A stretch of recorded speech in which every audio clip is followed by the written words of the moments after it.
인기의 비결은 경청. 어느 회장님의 동전 10개. 미국 제약회사의 제프 킨들러 회장은 날마다 동전 10개를 왼쪽 바지 주머니에 넣고 출근한다. 만나는 사람의 고민이나 이야기를 충분히 들어줬다는 생각이 들면 동전을 오른쪽 주머니로 옮긴다. 동전 10개가 오른쪽 주머니로 옮겨가면 스스로 100점을 준다. 듣는 일을 가장 중요하게 생각하기 때문이다.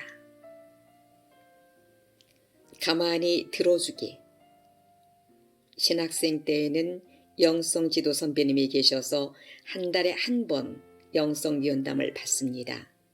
영성면담은 1대1 상담으로 자신의 신앙적 갈등과 아직 해결하지 못한 주의 문제 등을 멘토와 솔직히 상담하는 시간입니다.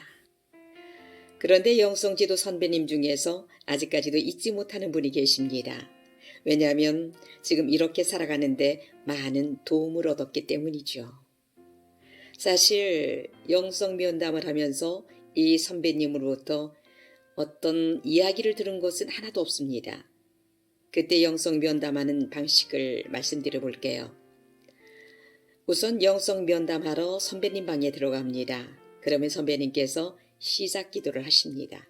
그리고는 이렇게 딱 3글자만 말씀하시죠. 말해봐. 그러면 저는 1시간 동안 이야기하기 시작합니다. 영성적인 면들, 또한 생활적인 면들, 기타 아무 이야기나 1시간 동안 해야 합니다. 생각해 보세요. 말이 1시간이지 상대방은 고개만 끄덕이고 있고 저만 1시간 동안 말을 한다는 것이 쉬울지. 저는 지금의 고민을 선배님께서 좋은 방향으로 제시 좀 해주셨으면 했는데 선배님께서는 단 한마디의 말씀도 하시지 않습니다. 그저 들어주실 뿐이었죠. 이렇게 아무 말도 하지 않는 선배님에 대해서 처음에는 불만이 많았습니다.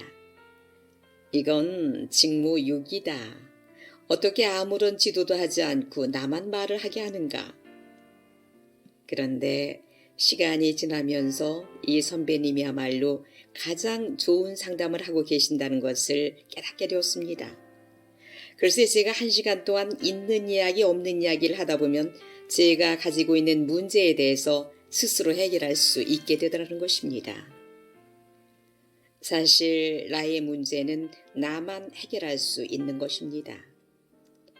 따라서 내가 안고 있는 문제를 1시간 동안 선배께 이야기하는 과정 안에서 내 스스로 정리를 하고 그 해결책까지도 스스로 얻을 수가 있었죠.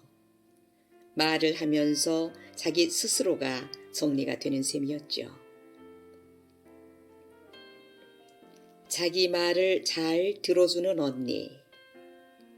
이런 소리를 해도 좋을는지 모르지만 이해하시고 들어주세요.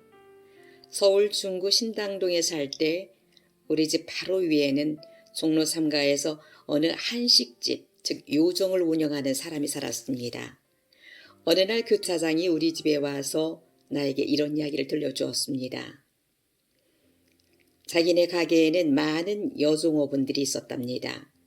외모가 예쁜 언니도 있고 똑똑한 언니도 있고 그저 그런 언니도 있었답니다. 손님들이란 보통은 예쁜 언니를 찾습니다. 그런데 한 가지 이상한 일이 있었답니다.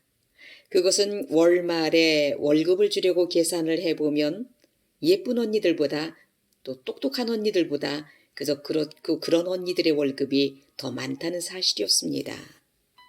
더 많은 정도가 아니라 훨씬 많다는 사실이었습니다. 자기로서는 이해가 잘 안 되는 참 이상한 현상이었습니다. 그래서 왜 그런지 그 이유를 살펴보았습니다. 그랬더니 외모는 신통치 않은데도 많은 월급을 받아가는 그 언니들에게는 한 가지 특별한 점이 있다는 사실을 발견했습니다. 그것이 무엇인가요? 그 언니들은 손님들이 하는 말을 정성껏 잘 듣는다는 사실이었습니다. 되는 소리, 안 되는 소리, 할 소리, 안 할 소리, 별별 소리를 다 해도 그 언니들은 한결같이 그 소리를 잘 듣고 맞장구도 잘 치고 상황에 맞게 착착 응대를 잘 하더라는 것입니다. 손님들이 처음에는 잘생긴 언니나 똑똑한 언니를 찾지만 시간이 지날수록 얼굴 예쁜 언니, 똑똑한 언니보다 자기 말을 잘 들어주는 언니들을 더 찾더라는 것입니다. 그러니 자연히 외모는 별로지만 찾는 손님이 많은, 말을 잘 들어주는 언니들이 월급을 많이 받을 수밖에 없다는 것을 알게 되었다고 했습니다. 이 비슷한 얘기를 인도 동화에서 읽은 적이 있습니다. 예쁘지만 제 말만 말이라고 떠드는 언니 공주와 생긴 것은 영 자유롭게 생겼지만 지혜로운 동생 공주 얘기입니다. 둘 다 시집을 갔습니다. 언니 공주는 불행했지만 동생 공주는 행복했습니다. 언니 공주는 동생 공주에게 자문을 구합니다. 동생 공주는 단 한마디 이렇게 말합니다. 언니, 남자가 말할 때는 조용히 정성껏 잘 들어. 동생은 가면 무도회를 열고 언니와 형부를 만나게 합니다. 형부는 자기 말을 잘 들어줄 뿐 아니라 가면 쓴 여인에게 반합니다. 그리하여 언니 공주도 행복하였다는 이야기입니다.